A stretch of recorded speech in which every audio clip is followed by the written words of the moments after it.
Hello, everyone. Welcome to this week's episode of Emerge.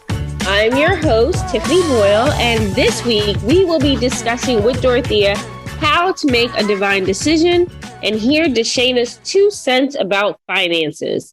This week we are speaking with Quentin Jackson, CEO of QBJ12 Saints, saving adolescents intellectually through sports. Our other guest is Philip Jones, a management consultant and also candidate for mayor of Newport News, Virginia. But you know the drill. Before we get into those interviews, we are going to tiptoe to the CEO Corner. Welcome to the CEO Corner. So I just want to tell you guys, I was reading my daily devotions and I have started a new one called Legacy Leadership. And when it comes to leadership, there are several aspects to focus on. There is developing people skills, building on vision, but there is also godly leadership. Now, that is true leadership according to God's plan. It is an intentional journey to ensure that the leadership calling and vision that you presently carry will impact the future generations to come. Sometimes, as leaders, we focus on success. We focus on deadlines. We focus on quotas. We definitely focus on profits. But we should be focused on building future leaders. So, CEOs, focus on legacy leadership. And I'm Tiffany Boyle, and that's my tip from the CEO Corner. You are tuned into Emerge here on WHOV 88.1. Our first guest is Quentin B.Q. Jackson, Chief People Officer of QBJ12 Saints, and that stands for Saving Adolescents Intellectually Through Sports. The Saints' mission is to ensure that student athletes as well as youth in the community develop life skills through mentoring and positive peer interaction. The Saints operate on the principles of justice, respect, and fair play, as everyone on the planet craves these elements. Quentin has a passion for sharing life lessons from seasoned elders. This wisdom continues to stand the test of time. He is a world traveler, a lifelong learner, and a staunch believer that all youth can succeed beyond their circumstance and experience if given the skills and knowledge to overcome obstacles. Hello, if you are just tuning in, you are listening to the Emerge Radio Show. I am your host, Deshana Kemp Garnett, along with co-host Tiffany Boyle. And today we are in for a real treat. We have Mr. Quentin Jackson on the show. So Quentin, welcome to the Emerge Radio Show. Thank you. I'm glad to be here. Awesome. So tell our listeners all about you before we get into this wonderful interview with you today. Wow. My name is Quentin Jackson. I am a local. I always say my home is here in this area right here, the 757, as well as Washington, D.C. Attended University of Maryland, Hampton University. Traveled all over the world. Was in the military stuff as well. So I think I'm just an all around good guy, community advocate, youth advocate. All right. Talk to us about your business. Well, my business really is QBJ12, and it's called the Saints. And the Saints is just a moniker that we used when I was a kid in my neighborhood in D.C. It's saving adolescents intellectually through sports. And so being an athlete, I still call myself an athlete. I wanted to make sure that our student athletes were just that, student athletes and scholarly athletes. They were primarily young men, but I also work with women. And we want to instill things in them like financial responsibility, character, integrity, ethics, and things of that nature as well. And also the business of sport. Since so many of our young people want to participate in professional athletics and many don't have a clue. So what sports were you involved in? Was it football, basketball, what? Football, basketball. I attempted to run track, not the fast guy, but football, basketball, track. I played baseball 1 year. But I come from a family that's, I would say, fairly athletic. We have a big love of sports, and we're very competitive. My family is not competitive. I remember for a female, right? People used to say I was kind of tall, and we had this coach, and he put me on the basketball court. My daddy was like, "You don't want baby girl out there." He was like, "No, I'm gonna be fine with her." And like, as they're at the whole other end of the court, I'm down there clapping and stomping like I'm cheering. And he told my dad, "I tried. She got to cheer." I'm like, "That's what I'm gonna do." Like, you don't want me on the court. It's like, put me over here on the sidelines to cheer you on. But it's a spot for everybody. Trust me. You're a leader on the court. That wasn't mine. But what prompted you to create Saints and want to work with student athletes? Well, it was a couple different things. My grandmother, Grace Davis, who was real instrumental in my life, she was a lady in the neighborhood that I'm going to say the neighborhood nursery for any other reason, or daycare, whatever. So I'm a little older. And so a lot of people worked during the course of the day. Children came home in the afternoon. And I don't know if you know the phrase latchkey, where everybody had a key and they went home and all that. So she was always that person, big mama, if you want to call that. Everybody was doing the things they should do. And she was a cook. She loved to cook. So therefore, when I came home in the afternoon, I had plenty of young people in my house, which drove me crazy in actuality. We sat down one day in the kitchen and I'm like, look, every time I come home, these kids all over the place. And she was like, well, they love you. And I'm like, I really don't want to see them after school every day. And we just talked. And she said, hey, I think that your gift is really young people. And I was like, I don't think so. Because I had to see them every day. But just over that time, developing just that second sense of working with young people and perhaps seeing some things that other people couldn't see, it just developed over time. And she just kept that mother wit going within me. And so a lot of times when I speak to my young people, I'm actually giving them the same thing my grandmother gave me. So she has a whole bunch of different sayings. I call them Grace-isms because her name was. And so I'm just trying to share that information from a saved soul and just moving everything forward in a positive light. So is this a nonprofit or for-profit organization? It's a nonprofit. Oh, it's a nonprofit. Okay, awesome. And so it's based out of the Hampton Roads? It's based out of Hampton, yes. Hampton. Okay. Very nice. And what, so how would like the kids come to you and what sports do you cover? Well, here's the thing. I almost act as a conduit. I should say I almost act as a conduit in many cases, right? So I work with several other groups. Our Youth Our Future, Mr. Brad Burton, 50 Strong, Mr. W.O. Patrick, working out of Wise Thomas and the Wise Thomas Hampton Rec community and things as well. So a lot of times with us is word of mouth or people that I know, because I know other coaches. I know the people that work with youth, Department of Juvenile Justice, if you want to use that as well. And just teachers. A lot of times a teacher will say, I have a young man or a young person over here that I think that really could use a mentor. I also belong to Peninsula Former Athletes led by Michael Mills, who's another local person here that we all mentor. So one thing I really thought about over time is that there's so many people in this area that we're all doing the same thing. There's more than enough kids to share. Why not develop an ecosystem where we can actually bring kids in, referrals from one group to another? I'm going to blow Mr. Stan Jones up, who is a long-time City of Hampton Parks and Recreation employee here at the North Phoebus Community Center. We try to get in there and do some work with those young people as well. So just doing it for a long time, and people know that you're faithful and diligent about your work. Your phone is always going to be blowing up. You'll get a text message from a coach, a parent, maybe somebody even from the church. So that's how we normally operate. I like it. I love the ecosystem thing. I think a lot of things, especially within the Hampton Roads, and it could be other areas, but, I live here, is that we have all of these great resources, whether it be for kids, business owners, but us connecting with each other to make sure we can, keep each other accountable, build that solid foundation and reach everybody. That's the main thing. Yeah, I think that's the hardest part for Hampton Roads is that connectivity. And the past year is what I've been seeing that even more and more. So I like the fact that you have this ecosystem where you guys can spread, and then you can serve more children.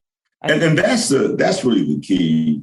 The more young people that we can serve, they become ambassadors. And I guess the biggest thing that I look at as far as when you're doing it right, when other young people will refer people to you and say, you might want to talk to this guy, you might want to talk to that person there as well, because this is what they did for me. So it's a testimonial, if you will, So that's big.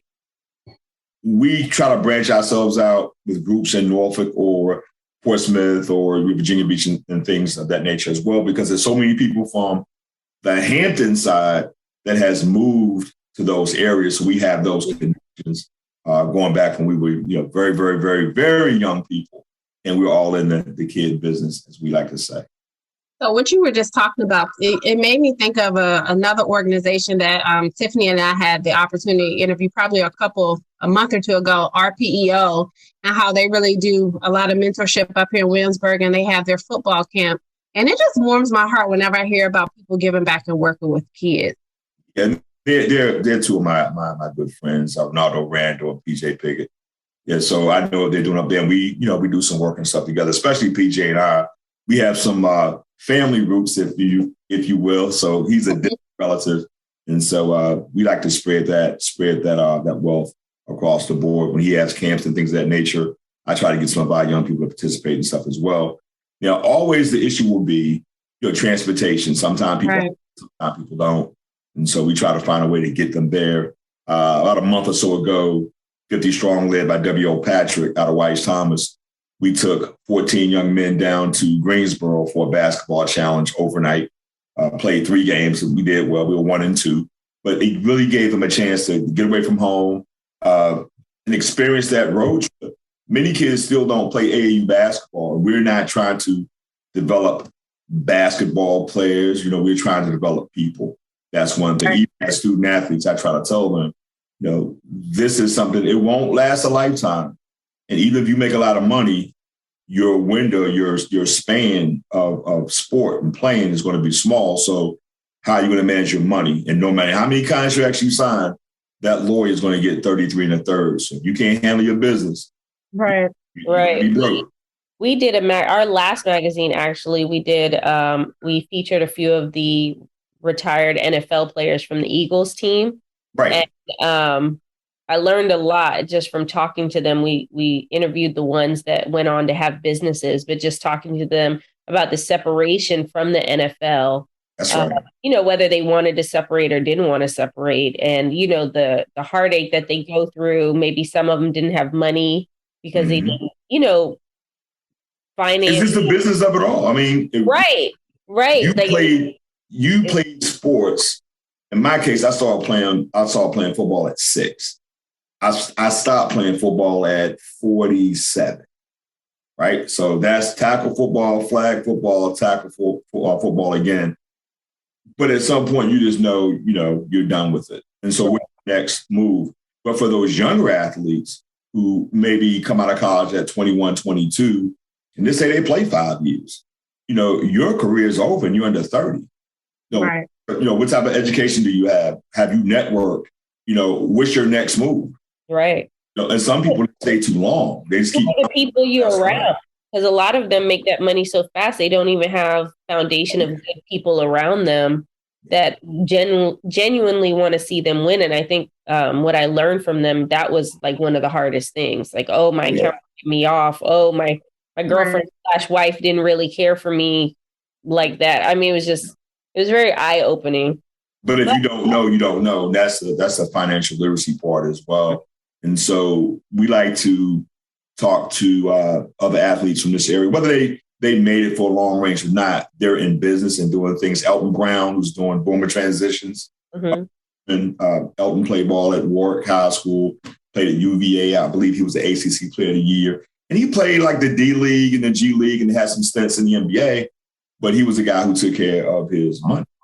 He has his business and he's a young guy, so he can still flourish, raise his family, and be productive and hire some people in the community to do something.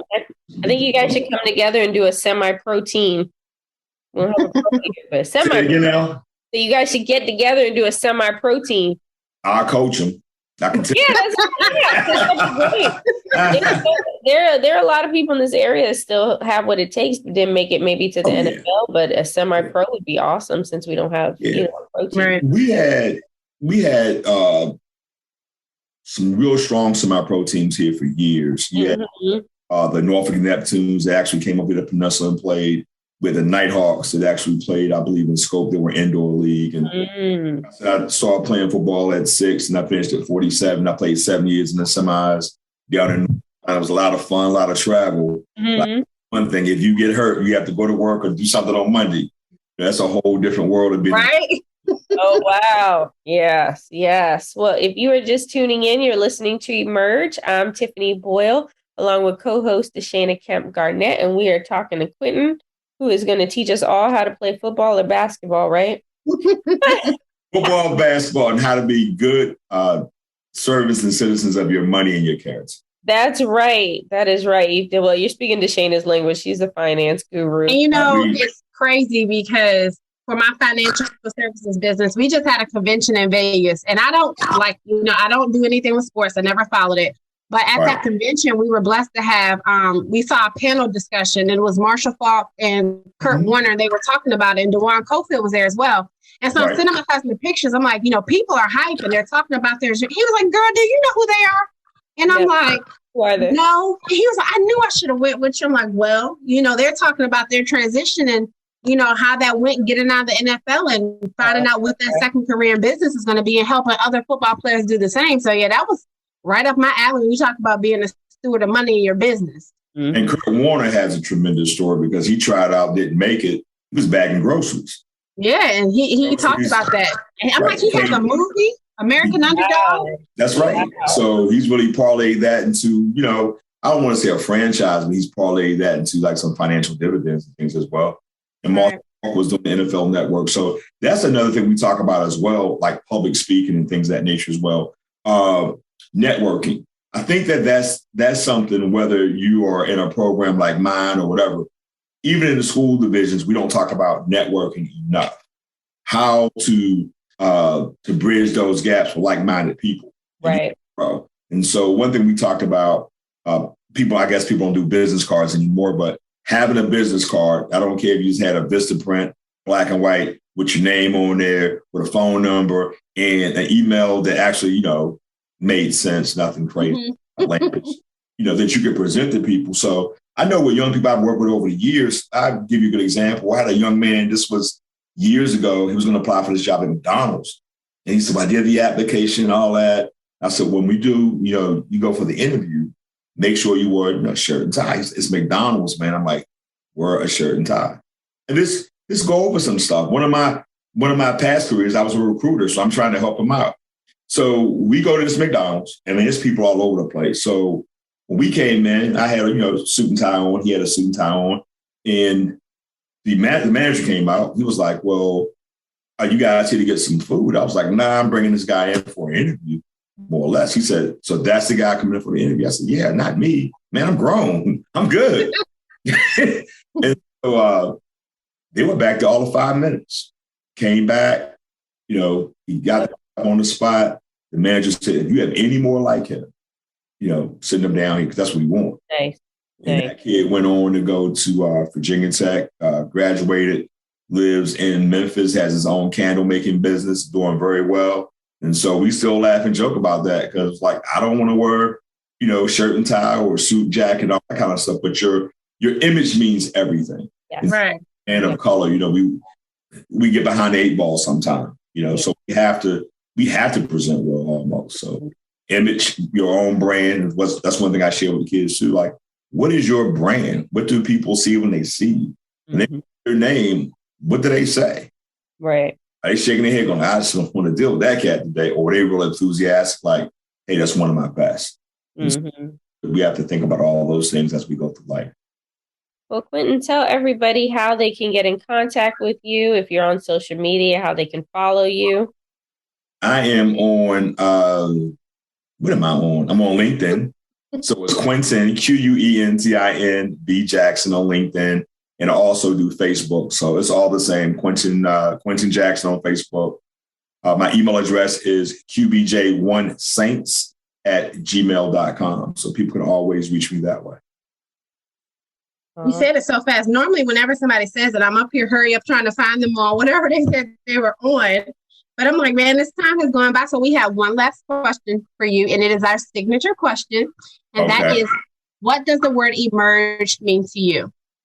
Emerge means to me evolution, making oneself better, new experiences, discovering new things about either yourself or your community. And I would say more or less when you say emerge, to make new again. I guess that's what I look at. Renewal and emerge works for me. Great definition. Well, it has certainly been our pleasure having you on the show today, and we look forward to seeing you at some of these Emerge events that we'll have coming up this year. And I will be there. I'll send you my bio and make sure you get a pic in the next hour or so. Awesome. Thank you. Thank you. Be good. Be blessed. I'm Tiffany Boyle. You are listening to Emerge here on WHOV 88.1. If you would like to partner with us and have your business spotlighted on the show, please contact us at emergethemagazine.com. Follow us on social media at Emerge the Magazine, and we are going to take a quick break. And when we come back, we will make divine decisions with Dorothea.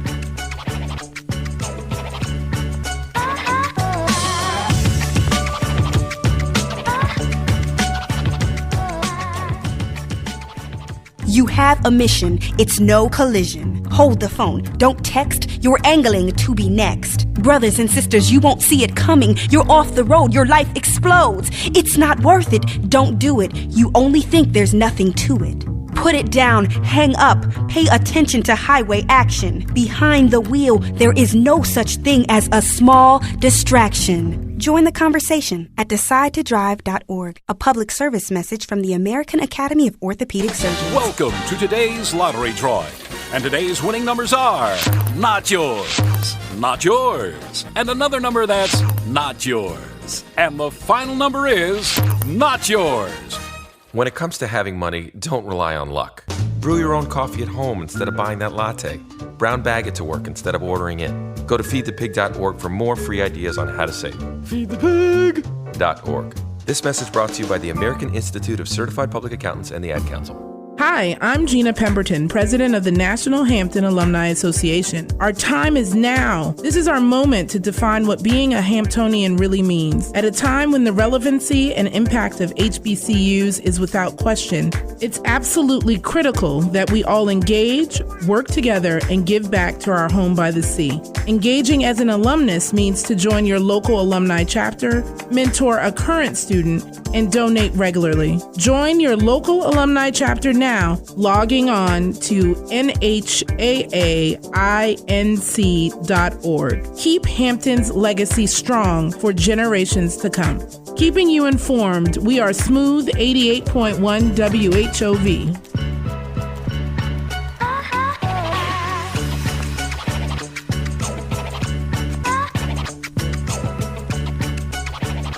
Welcome back. I'm Dorothea Schuler, and you're tuned into WHOV 88.1 iHeartRadio.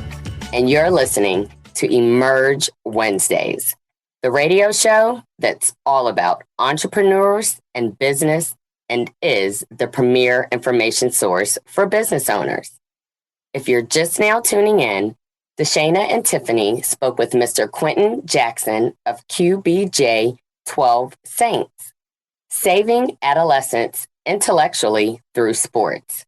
The Saints' mission is to ensure that student athletes, as well as youth in the community, develop life skills through mentoring and positive peer interaction.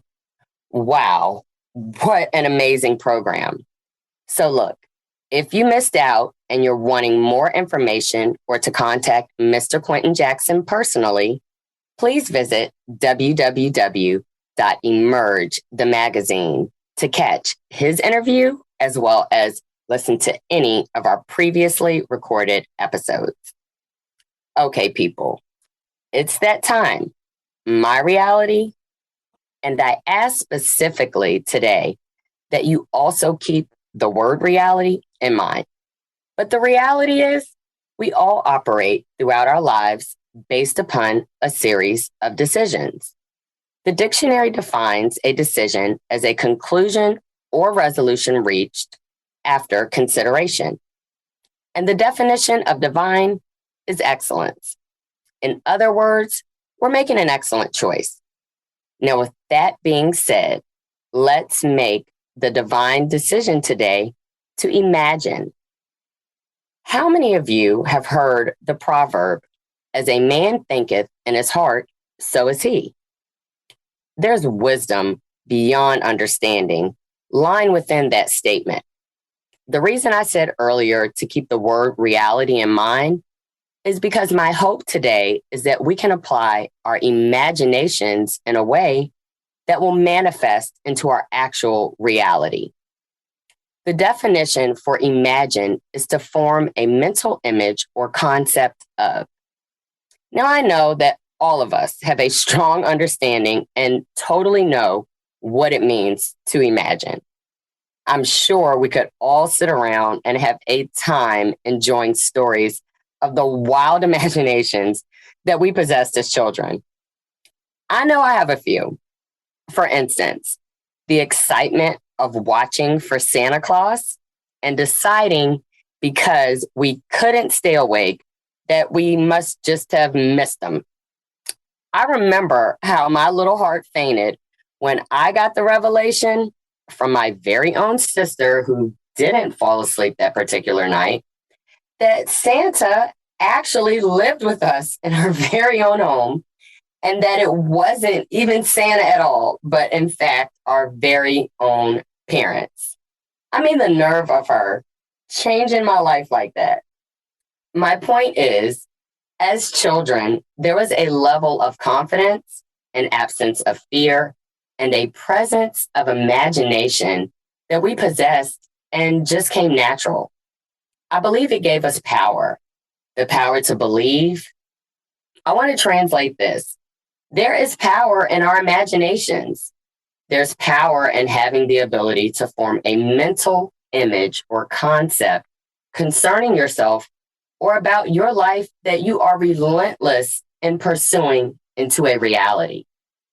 Society can have a way of being a Debbie Downer when it comes to the supporting of others' dreams and desires. Not always, but particularly if they do not share your vision, or I say what you've imagined. Whereas other people use their imagination as the driving force to believe in greater things, and not only in the things that they can see, but can imagine.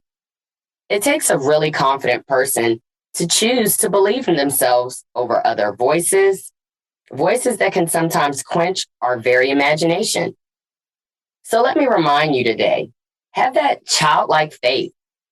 In fact, myself and Tiffany were sharing a laugh just earlier this week because I jokingly told her, just tell them you're a Toys R Us kid and that you don't want to grow up. My point is, don't let being a grown-up rob you of that childlike faith that is missing from our imaginations, that allows you to not only believe, but to speak those things that are not as they in fact should be. So today, let's turn our dreams into a reality and emerge together into our best lives and reach our greatest potential by making the divine decision today to imagine. Knowing this decision will ultimately help to shape and create a path that reflects a light of excellence in our lives. You're listening to Emerge Wednesdays on WHOV 88.1 iHeartRadio. And this, my friends, has been another divine decision with Dorothea. And you too can decide to be a part of Emerge Wednesdays by submitting your response to our signature question, what does the word emerge mean to you? Share that with us on our IG at Emerge the Magazine. This week's response is from Ty Talton of Dominican Republic Destination Getaways, LLC, and Mo Better Lawn Solutions, LLC, in Carrollton, Virginia. To rise with focused confidence. And there it is, an affirmation. So I'll say, let's be confident and focus on our imaginations and rise together. Thanks so much, Ty.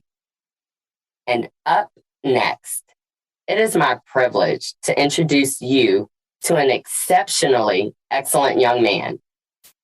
This young man, in fact, inspired me to imagine again. He's earned from me a level of respect and admiration that I know we can all share in. He's my new boss, and I'm proud to have been asked to be a part of his team to bring the vision that he has for his hometown Newport News to a reality. I'm speaking of Mr. Philip Jones. Philip Jones, also known as the Son of Virginia, is from Newport News and is a management consultant with a global firm where he advises companies on strategy, marketing, organization, and operations across all industries. He attended the United States Naval Academy as a Burke Scholar and represented Virginia by serving as the first Black Brigade Sergeant Major. After graduating from the Naval Academy, he served for over 6 years of active duty in the United States Marine Corps. As an infantry officer, Philip was blessed to lead his Marines to support peacekeeping and security cooperation missions on multiple continents. He then went on to complete his graduate course of studies at the Harvard Business School and Harvard Kennedy School, where he served as a Tillman Scholar and co-president of the Veterans Club. He has now returned to his home of Newport News and serves as a planning commissioner for Newport News, is on the board of directors for Habitat for Humanity Peninsula, as well as serves on the board of trustees of Virginia's Veteran Services Foundation. Philip attributes his success and achievements to his parents, who both served in the military, as well as the missions fields as ordained ministers. If elected, Philip would be the youngest African-American mayor to serve the great city of Newport News. He has the fervent desire to give back to the very community that gave him everything. And now, here's Tiffany and Deshana with Newport News mayoral candidate, Mr. Philip Jones. All right. Hi, Philip Jones. Thank you for coming on the Emerge radio show. We're excited to talk with you today. How are you doing? Thanks so much, Tiffany, for the opportunity. I'm doing great. Thanks for having me on. Great. So just start off with telling us a little bit about yourself. Sounds good. Hey, everyone. My name is Philip Jones. I grew up here in Newport News. My parents were military, and that's what brought us to the area. And so, like any good son, I had to do the exact opposite of my parents. So we're both Air Force pilots. I decided to go to the Naval Academy for undergrad, and that's where I pledged Omega Psi Phi. So shout out to GE on the campus of Hampton. After the Naval Academy, I did some time in the Marine Corps as an infantry officer. I got out. I went to business school, and then I worked at a management consulting firm in DC, helping CEOs across the globe really solve complex issues. So let's dive into the business management, because our show is, of course, geared towards business owners, entrepreneurs. A lot of them are probably within 0 to 5 years of doing business, and they all want to emerge, right? So what can you tell us about what you did or what you do for as a business manager, business management? Are you consultant? Mm-hmm.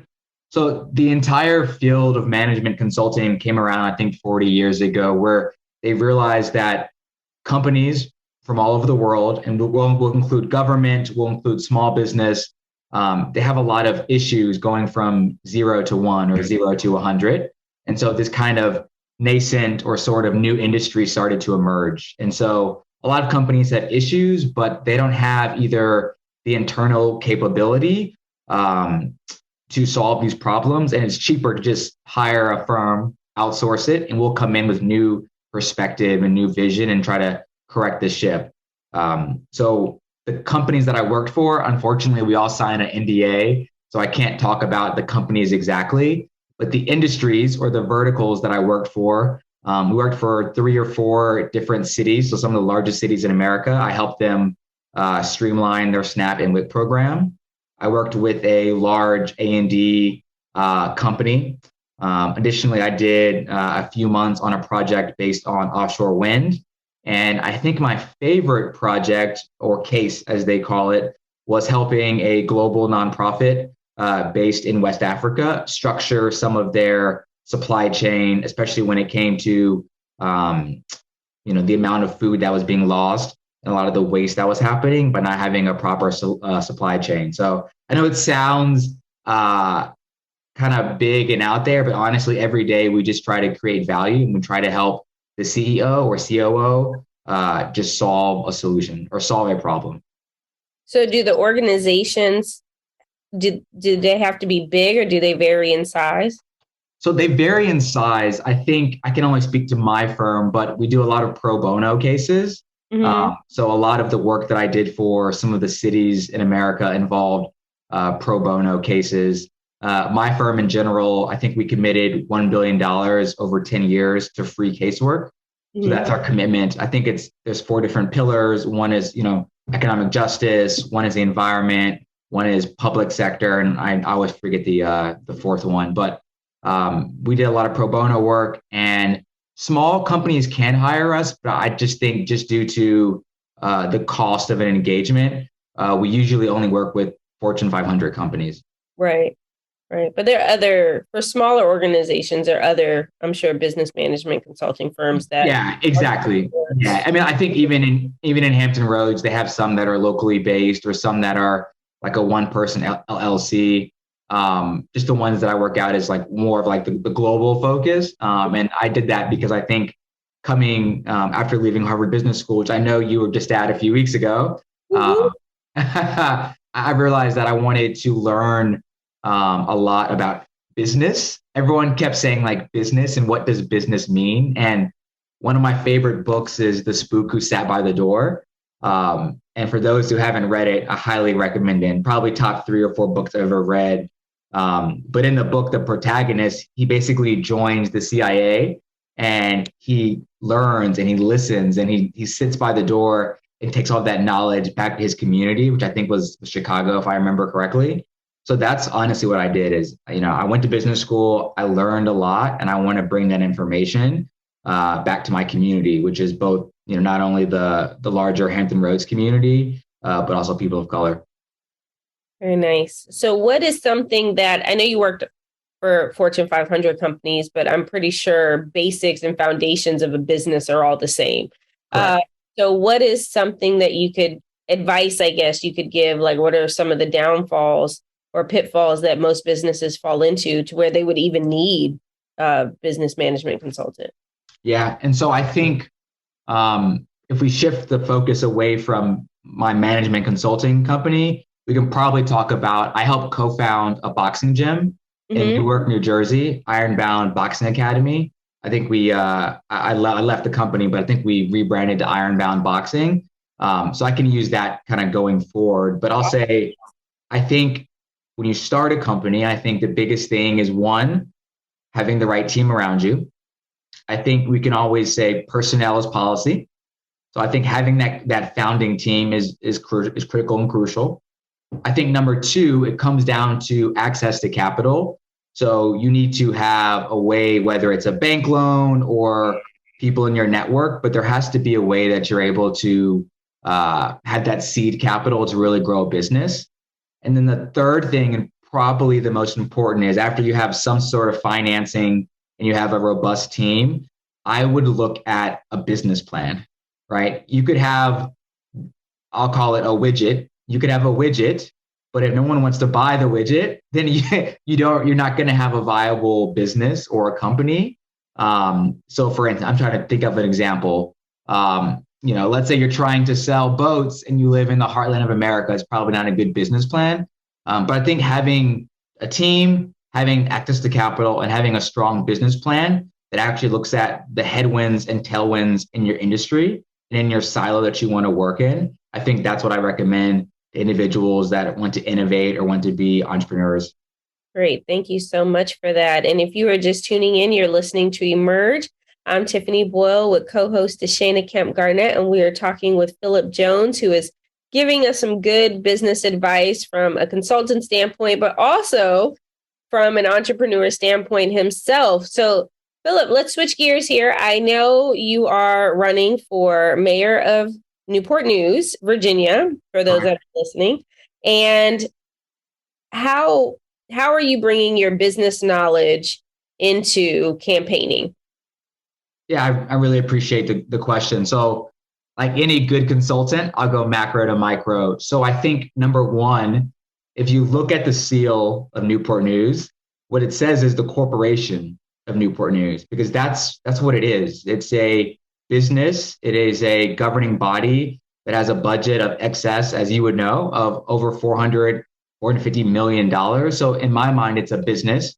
It has revenue, it has profit, it has loss, it has debt, it has a bond rating. And so I think a lot of the skills that I learned at Harvard's business and the Kennedy School come directly into play as mayor of Newport News. To go more of a micro perspective, running for office is just like starting a new business. Everything that I said. So go back to what I said. Number one is, do you have a team, right? Personnel is policy. Do you have that campaign manager? Do you have your field director, digital team, consultants, 1099? You're essentially starting a business where the product is the candidate. And so how do you market that candidate appropriately? In certain venues, you portray yourself as this. In other venues, perhaps you need to switch it up. You understand, in the military, we called it target fit, but I think in the business world, it's product match. What is the best product, and like how can you get that across the minds of different people? I think number two, it comes down to that seed capital. I think, like everyone knows, money and endorsements are probably always going to be some of the lifeblood of politics, but understanding, who is your customer? Do you have the product? Who is your customer? Why should they care? Why should anyone care about what the mayor of Newport News or the mayor of Hampton can do for them? So it's trying to show people that.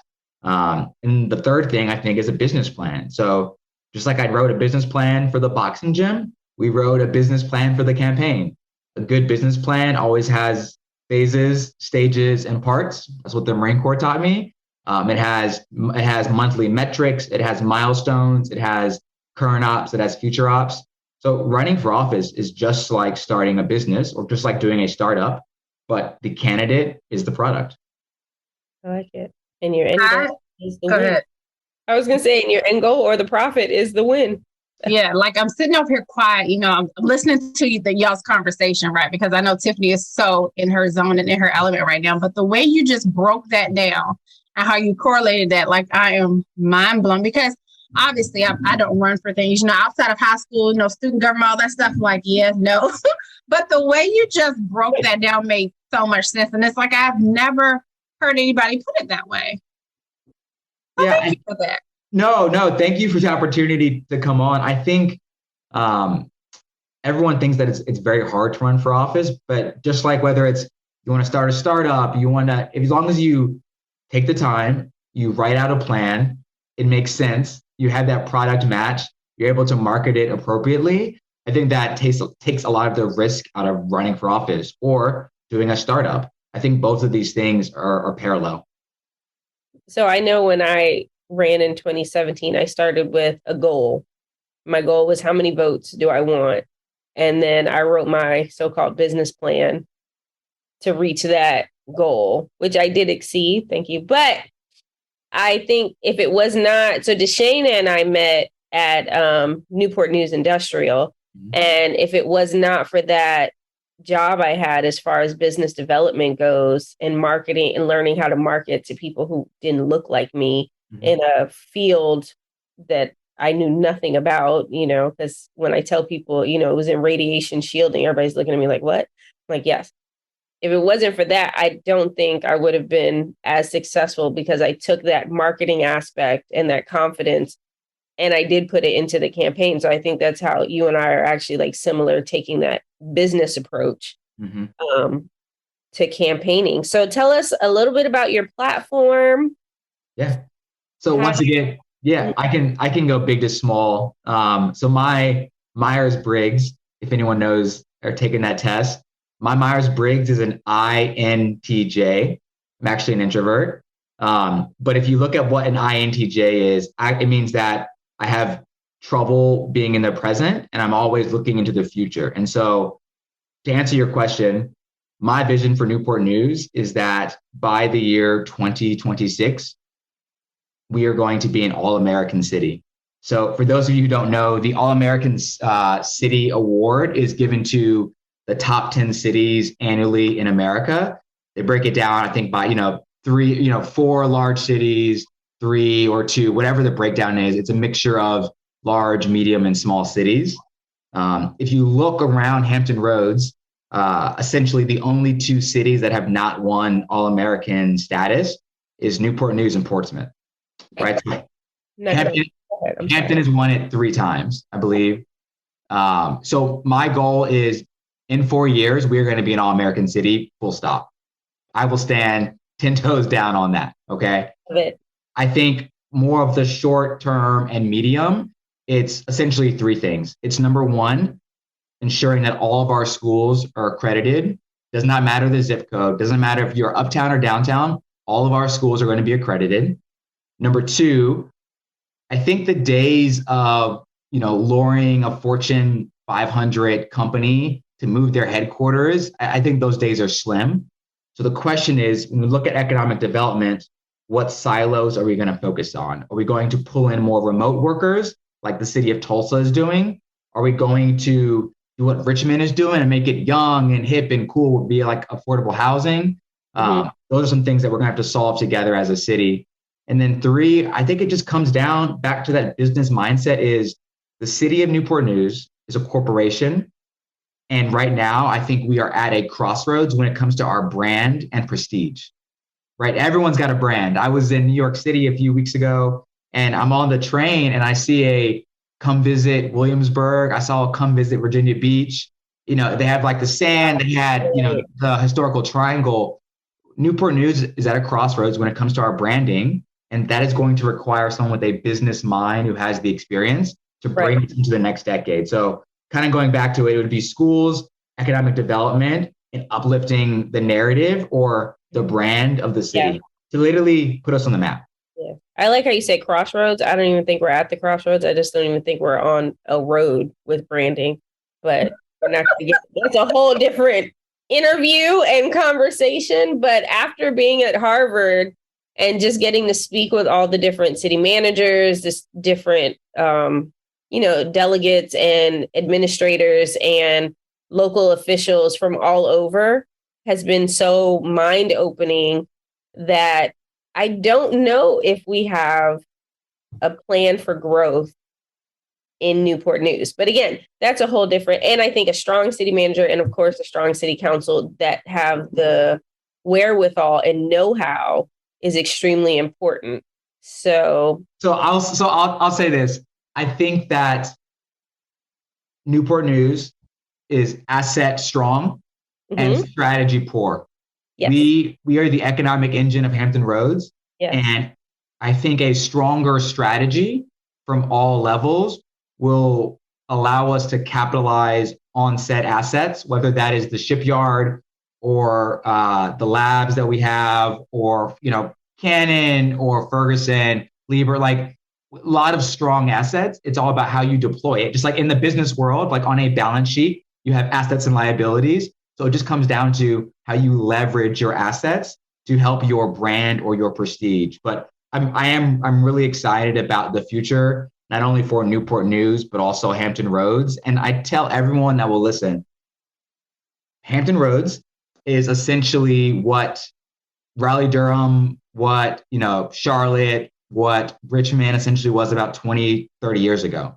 We are on the come up, right? You can tell the amount of private equity and money that is starting to flow out of state into this region. They understand what is happening here. Everyone wants to be involved. The question is, how do we balance that and ensure that people who are from the area and have local businesses don't get priced out or displaced? That is the crux of the issue. Right. I just want to say shout out to the companies you named. I do work at one of those. I will not share on the radio, but shout out to all those companies. We are an asset in Newport News, Virginia. I'm very excited about that. Exactly. I have thoroughly enjoyed talking to you, just the way your mind works, what you're planning to do. I'm super excited for the changes that will be happening, especially with you two, leading the charge. If people want to learn more about you, I know you probably need some volunteers.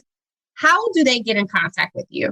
No, I appreciate it. So our search engine optimization is at its highest level. So philipjonesformayor.com is the website. But if you just Google Philip Jones, that links to the Instagram, that links to the LinkedIn, to Twitter, to the Facebook group, Philip Jones for Mayor. It's all linked right there. And if I tell everyone, if you send me a DM or an email, before I started this years ago, before I go to bed every single night, it could be 11, it could be 2 a.m., I respond to every single message myself. So it's not my team. It's not someone that I hired. When you DM me or message me, at least for right now, you'll still get me. So you just told them slide into your DMs is what you said. I didn't say that. Okay. I didn't say that. Right. What I said is I will answer every single message, especially those that are about moving Newport News forward. Yeah, let's be clear. Who's sliding into the DMs? Exactly. Don't get me in trouble. It's crazy that you said search engine optimization. We literally had an interview with another business owner, and that's what she, her business is to help people with that. And I said, I'm going to go out and I'm going to say SEO to someone. And when they ask, I'm like, you don't know what search engine optimization is. So the fact that you literally just said that has made my night, because I'm really going to find a way to put that in a conversation with someone this week. I'm definitely going to do that. No, look, tomorrow when you go to Starbucks or you go grab the green tea, just slide it into the barista and just see what their reaction is. All right. So now our very last question for you, my favorite question, the signature question. And that is, Philip, tell us, what does the word emerge mean to you? It's a good question. So to me, emerge means to come into your own. I'm a huge fan of Churchill, Winston Churchill. And he was known for saying a quote, and he always said, "Come at the hour, come at the man," which basically means we are forced upon opportunities, and those opportunities allow us to fully emerge into who we are and who we are to be. So to me, put that quote down, come at the hour, come at the man. That's what emerge means to me. All right. Well, thank you so much, Philip. This was great. And again, we could go on and on for hours, but thank you. No, thank you for the opportunity. This is what this region needs. We need we have these large companies. We need these smaller companies. We need emerge. We need podcasts. We need to give platforms to individuals that are truly champions of the area. So thank you for having me. I really appreciate the time.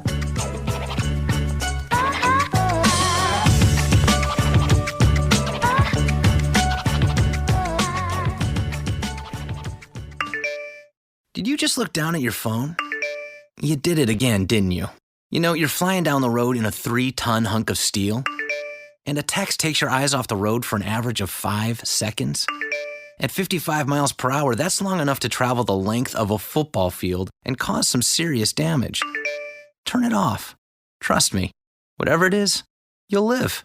Learn more at stoptextsstopwrecks.org. Brought to you by the Ad Council and the National Highway Traffic Safety Administration. Can I have your attention for a moment? Listen. Did you hear that? That was the sound of cancer cells being eradicated with proton beam therapy. If caught in time, a cancer diagnosis does not have to be a death sentence. It doesn't have to be painful, and it doesn't have to subject you to the many side effects of traditional radiation. The Hampton University Proton Therapy Institute invites you to live your life and let us fight your cancer with the most precise cancer treatment available. And now that precision is even sharper thanks to the addition of pencil beam scanning. PBS has treated over 1,800 patients and is only available in select proton facilities in the U.S. The actual treatment lasts 2 minutes or less. Remember this sound. A healthy, normal life can be yours again, cancer-free. Find out how. Call the Hampton University Proton Therapy Institute at 877-251-6838 now.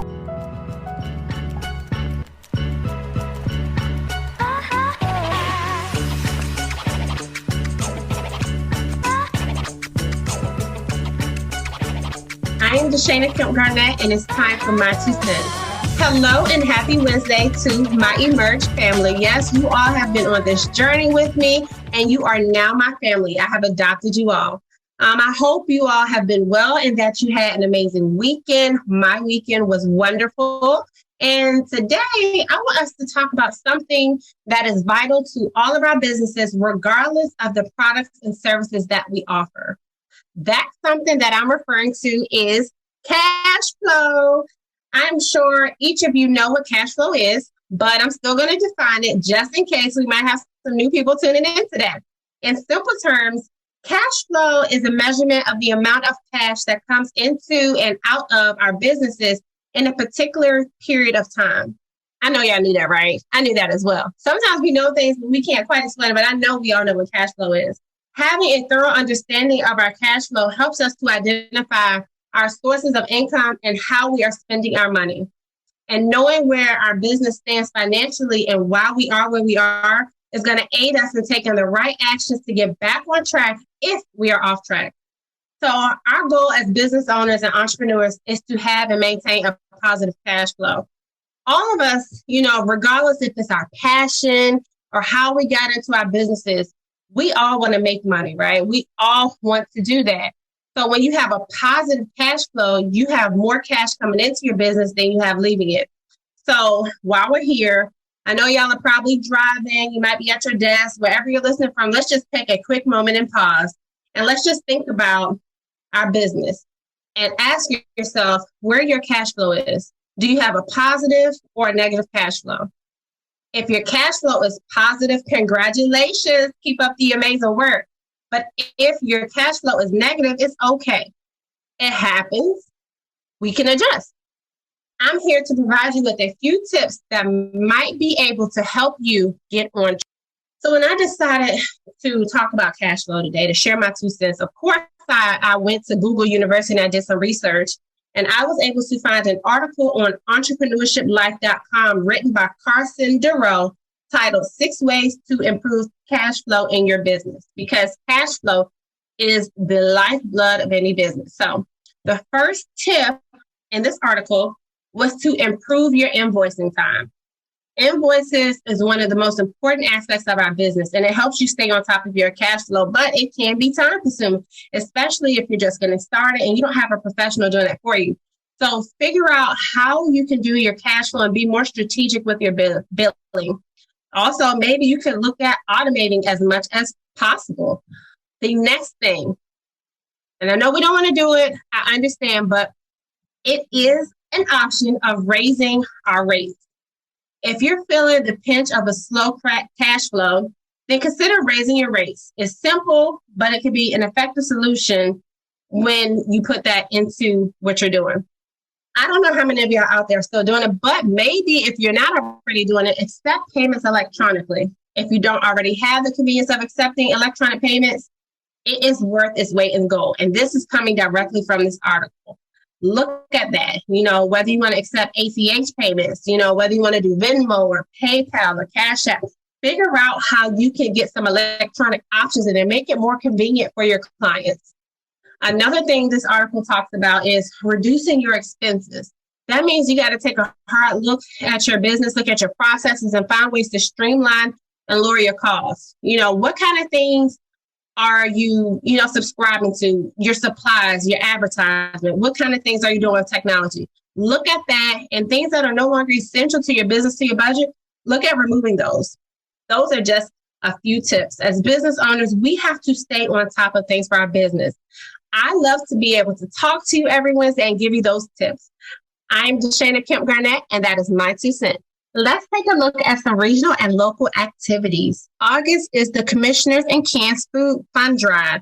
Drop off food at one of the participating locations. That is Main Office, 2400 Washington Avenue, Satellite Office, 12912 Jefferson Avenue, Virginia Living Museum, 524 J. Clive Morris Avenue, Food Lion, 12917 Jefferson Avenue, Piggly Wiggly, 3099 Jefferson Avenue, and Walmart, 12401 Jefferson Avenue. Support this effort with the Newport News Commissioner of Revenue. 1865 Brewing Emerge and RPEO presents Brew Business Relationship Emerge Wednesday, business networking event with happy hour prices. Our August business spotlight goes to The Right Narrative LLC with Ms. Shantae Turner. This event happens every fourth Wednesday, 5 to 7 p.m. at 1865 Brewing in Hampton, Virginia. Rugged Evolution Foundation, a partnership with First Baptist Church, Butte Street, presents a third annual back-to-school giveaway Saturday, August 27th, 9 a.m. to 4 p.m. First Baptist Church, Norfolk, 418 East Butte Street, Norfolk, Virginia. Free haircuts, games, fire truck face paint, bags, lunches, free school supplies. You don't want to miss out on this event. Emerge Awards and Premiere, the must-attend event of the year. Emerge presents a 3-day event all about entrepreneurs starting Sunday, October 16th through Tuesday, October 18th. You don't want to miss out on this event. To purchase your tickets, visit www.emergepremiere.com. A special thank you for our guests for today's show. To listen to more episodes, visit our website at www.emergethemagazine.com. Emerge yourself.